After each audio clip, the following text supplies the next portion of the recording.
Hello everybody, Adam Cleary from 442 here, and don't know if you've heard about this yet today or if you've seen it on the news or anything, but Aston Villa absolutely monstered Manchester City. And I know people on YouTube like to exaggerate, but that is not an exaggeration. Statistically, stylistically, numerically, however you want to measure that game, Aston Villa basically bent Man City over and... So the question today is, how? How does anybody do that to a Pep Guardiola team? Well, like this. Alright, so just quickly before I start, really big special thank you to Classic Football Shirts who sent us this absolutely beautiful Boca Juniors Christmas jumper, but I don't think it's going to work with the blue screen. That might be a bit weird, so I'm leaving my coat on so the video doesn't look bad. It is, and I do need to start remembering to take my lanyard off, it is really, really nice. They've got a whole range, a big collection of them. We'll leave a link in the description below if you want one of your own. Anyway, Aston Villa, this Aston Villa, 11 players who are now immortalised in club folklore for probably delivering, maybe this is just my outside opinion, but their best win since returning to the Premier League. I think that's fair. But the main thing you need to know is this: Aston Villa sort of play a 4-4-2. That is nominally how they set up. It's normally how they defend, but what they do with it is just really clever and inventive, and it completely wrecked Man City. So the key thing here is the two wide players. Last night, that was John McGinn and Youri Tielemans. We will talk about them a little bit more. And what tends to happen is that the two central midfielders, they sit a little bit deeper, and these two players sit a little bit narrower. Now, as you may be starting to recognize from every single tactics video on every single channel for the last 12 months, this looks not unlike a box midfield, which some of the bigger teams use to get numerical superiority in the middle of the pitch. That's not what Villa have. It is a box. Yes, I can recognize a shape, but it's not a box midfield. While other teams will use it to sort of retain possession and hold onto the ball and do things nice and slowly, Aston Villa actually use it to break an opposition press and go really quickly from back to front. The goalkeeper, the defenders, and the two central midfielders, they will hold onto the ball, they will retain possession, they will knock it around, and when an opportunity comes out, when they spot the pass, one of the two wide midfielders will float into the middle to receive a killer ball. And when one of these wide players does receive that killer pass, then either the entire team can push up and they form this whole different attacking shape, or, as will occasionally happen, they'll catch them off guard and they've all of a sudden got space to do something really quickly. And this happened straight away in the game last night. Aston Villa's very first chance, Pau Torres, you can see here, he's in no rush whatsoever. He's being patient, he's happy to invite the press on, he's got loads of options around him, but then John McGinn comes off the wide area into the central space. Torres sees him, picks him out, and all of a sudden he's got all this room to play in. He gets turned away from John Stones, and without even looking, just knows where Leon Bailey is going to be, fires a ball into that space behind the Manchester City defence, and Villa get a really good chance of it. But how, you might be asking, did he know Leon Bailey, who was supposed to be a centre forward in this system, how did he know he was going to be all the way over on the right-hand channel? Well, it's because you don't just have these two central midfielders floating inside so they can receive the ball in the middle. It's to pose the fullbacks and the defenders a real problem. Do you want to go with them and abandon your flank, or do you just want to let them receive that in space? And what Villa tend to do from there, when another team takes the bait, is either Diaby or Bailey or whoever's playing up front with Watkins, they'll spin off into that area. They'll receive the ball wide. And if we just rewind it a little bit, John McGinn knew Leon Bailey was going to be there because Youri Tielemans was here. So that's why it's a really, really effective system. And obviously Aston Villa are really good at implementing it, but specifically, why was this thing kryptonite to Manchester City? Well, the answer, rather unsurprisingly, is this box. Like, Aston Villa don't play the way Man City do. They don't have four players there for the reason Manchester City do, but by virtue of the way they do play, it meant that they ended up matched up man for man in that shape and in that area. And this is the truly astonishing thing about it. If we look at the four players Villa have occupying this space, and then we just sort of label up directly who they were playing against for Manchester City, man for man, and I'm being deadly serious here, Aston Villa have better players in that situation than Manchester City do. Now, just hang on just a quick second, let me explain. Maybe you really, really rate John Stones and Akanji and Rico Lewis and Alvarez. Maybe you think they're genuinely better players than Aston Villa have got. It's a fair argument. They just went and won the treble last season, but none of them, not one of them, is a midfielder. Now, obviously, Alvarez had a really good season being deployed from midfield. Rico Lewis is one of these fullbacks you can come across into midfield. John Stones practically played all of last season in midfield, but none of them have what those 4 Aston Villa players have, and that is hundreds of hours and hundreds of games under their belt in this part of the pitch. And what you get with that isn't just ability, it's instinct. Like, you know when to get on the ball and when to find some space. You know when to speed it up and when to slow it down, when to take a touch and when to release it early. Like, being a great footballer who is good on the ball will help, but it does not replicate years of experience. And that's why Villa just ran them absolutely ragged. Like, the second really good chance they get, it's exactly the same setup to the first. Torres is on the ball, he's being patient, he wants to try and play it through the middle like he did last time, but City, they're really panicked, they can't let that happen, so they flood the centre of the pitch. They outnumber them 6-4 in that area. But that isn't good instinctive decision making. It opened up a huge space out on the right hand side, and as soon as the ball goes to the fullback, Bailey, who is once again holding a wide position, recognises there's now loads of space in the middle because they've all swamped into the centre of the pitch. He begins a run straight into that space, and were his touch better, he'd have been clean through. And pretty much just every single time Villa got the ball in the midfield, they were able to do more or less what they wanted with it, because the players they were up against in that area weren't midfielders. They had no idea how to deal with it. Now, this is just a tiny little example, right? But a bounce pass is basically when you want to go from player A to player B, but that passing route is blocked, so player C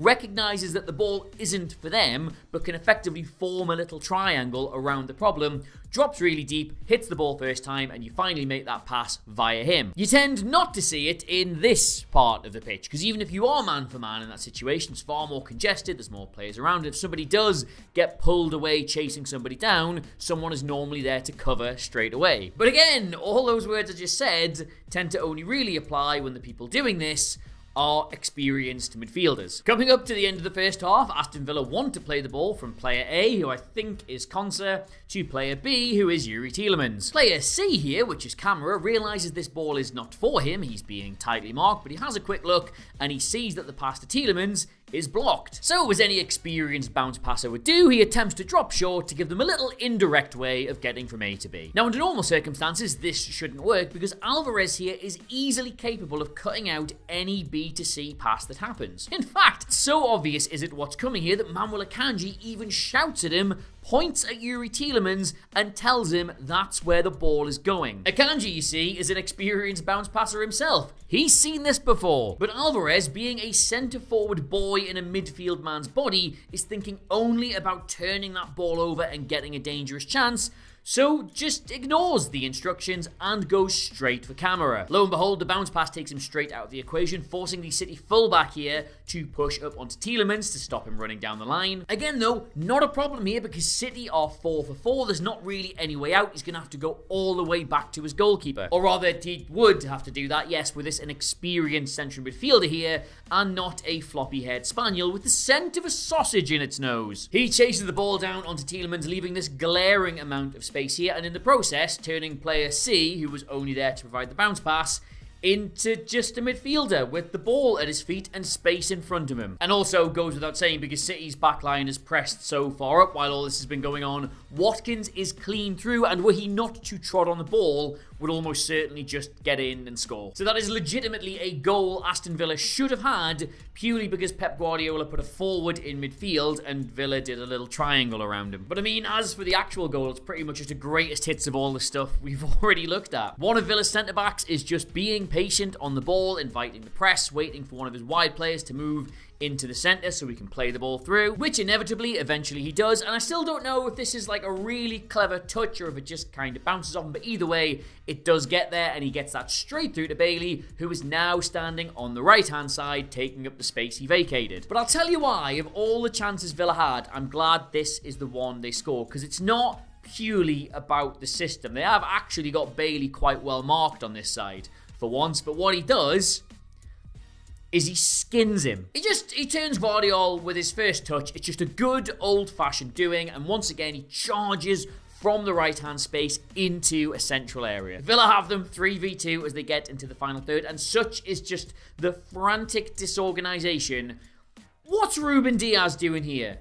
Who is he pointing at and why? There is no Villa player coming down the left-hand side. Who is he telling to watch that space in behind? Villa had, by this point in the game, put the willies up Man City's defenders so much, they're screaming for people to go and mark players that aren't even there. But anyway, here we are, the actual moment of the shot, and just look at the amount of space he has with which to pull the trigger. City have been pulled this way and that. They don't know who's going with the runner, who's going with the man, who's going with the space. Villa's movement has just confused them so much. City have 3 centre-backs in close attendance, and none of them can put an effective block in against that shot. No, in fact, all they can do is just dangle a leg out of it, so by the time the ball travels through and hits that, it just simply loops up over the goalkeeper and into the back of the net. And yeah, of course, they were lucky with the deflection, but Villa could have got their goal any number of ways. Like this John McGinn one is my personal favourite. You can see here so much are City struggling to control this game. They've even dropped Bernardo Silva from the right wing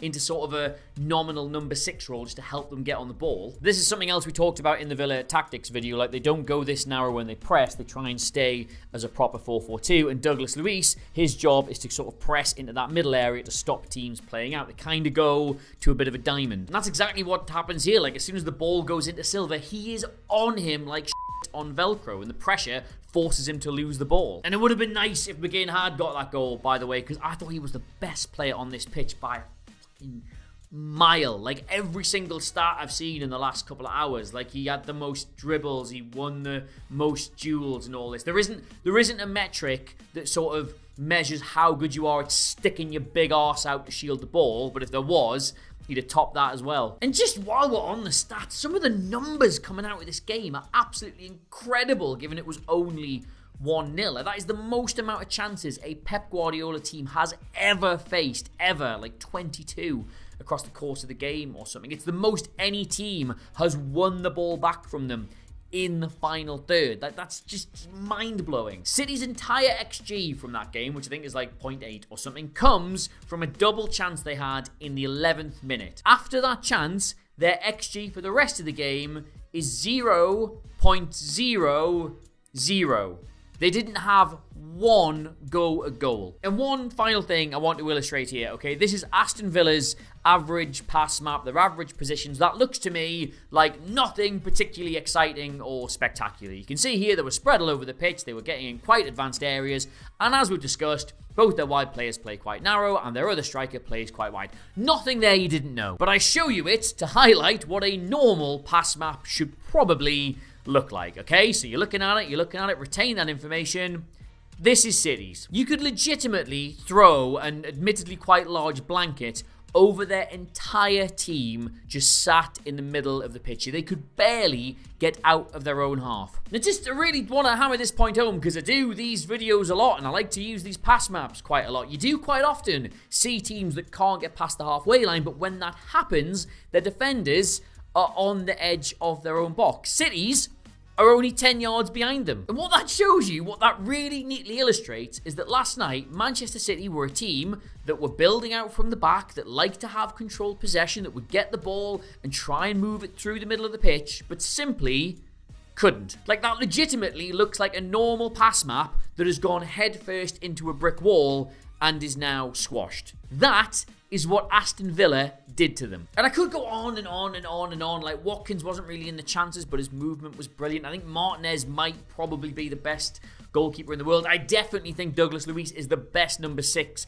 in the Premier League right now. Just this individual performances all over the pitch were great, but the system, how it worked, how it absolutely beasted Man City, I could not believe what I was watching. Now, I will say, if you are a Man City fan, you've got all the way to this point in the video. This is not me saying you're suddenly crap and you're not going to win anything. You've got loads of key injuries. I thought the selection was bad. You look tired. There's loads of reasons why your performance sucked. And I think when you get some players back, you're not going to ever suck that much again. But just this video, I just want to praise Villa, because it's so easy when a really big team gets beat by literally anybody else to just look at the problems they had rather than giving the due credit to a team that did so much right. So Villa, that's your win.